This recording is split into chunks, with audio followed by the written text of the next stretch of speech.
Muy buenas a todos, sean bienvenidos, soy José Ríos y el día de hoy hablaremos sobre la estructura de la disertación, además de la importancia de la comunicación no verbal en el aspecto laboral o de estudio en relación con la diversidad cultural. La estructura de la disertación se encuentra conformada principalmente por la introducción, el desarrollo y la conclusión. La introducción es la primera etapa de la disertación y es en la que el orador trata de captar la atención de la audiencia para que estos se interesen en el contenido. Algunas recomendaciones que se podrían dar sería ser precisos al momento de realizar la introducción de algún tema, además de no precipitarse, pues no hay que asustar a la audiencia. El desarrollo corresponde a aproximadamente el 90% de la disertación y esta es en el momento en el que abarcaremos a profundidad los temas tratados en la introducción. Algunas recomendaciones.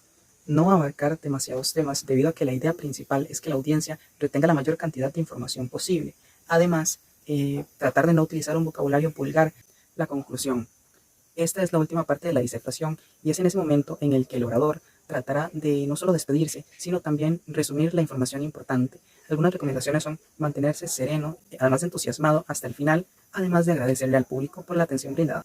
Según García y otros autores, la comunicación no verbal corresponde a un lenguaje complementario de las palabras, como por ejemplo las expresiones faciales, los movimientos corporales, las miradas que utilizamos, ya sea de forma consciente o inconscientemente, los actos no verbales. De acuerdo a una investigación realizada por Carla Velázquez García, estos actos se encuentran en una infinidad de signos de maneras distintas, pero los encontramos de muchas formas cotidianamente de las que no nos percatamos, como por ejemplo los movimientos corporales o la posición del cuerpo. Algunos factores relacionados a la comunicación no verbal son la paralingüística, y de acuerdo a una tesis realizada por Lady Pariatanta, estudia los aspectos semánticos de la lingüística, como las tonadas de la voz, el titubeo, el volumen de la voz, la velocidad con la que se habla, entre otros aspectos.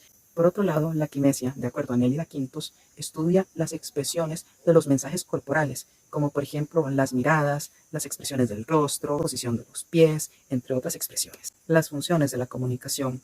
De acuerdo a Gemma Sánchez, estas funciones pueden ser añadir información o sentido a un enunciado verbal, sustituir el enunciado verbal y también podría ser subsanar las deficiencias verbales, como por ejemplo, que hacen referencia a que se olvidó de una palabra.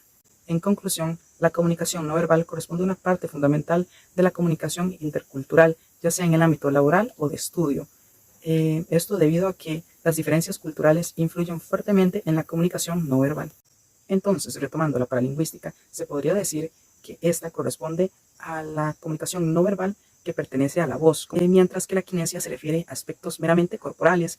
La comunicación no verbal puede incluir el contacto visual. Por ejemplo, en la comunidad costarricense es bien visto el contacto visual porque se considera como señal de respeto o de atención hacia la persona que está hablando. Sin embargo, en la cultura coreana, el contacto visual en algunas ocasiones se considera como un insulto o una señal de desafío. Por las razones anteriores, es importante comprender y reconocer la comunicación no verbal para evitar conflictos al momento de realizar una comunicación en la diversidad cultural. Algunas recomendaciones podrían ser aprender a leer los diferentes tipos de comunicación no verbal entre las diferentes culturas, identificar la cultura de la persona con la que se está interactuando, cambiar las expresiones que estamos utilizando por la de la cultura con la que interactuamos, además de saber cuándo se deben utilizar ciertas expresiones y cuándo hay que evitarlas. Bueno, esto ha sido todo por hoy. Gracias por su atención.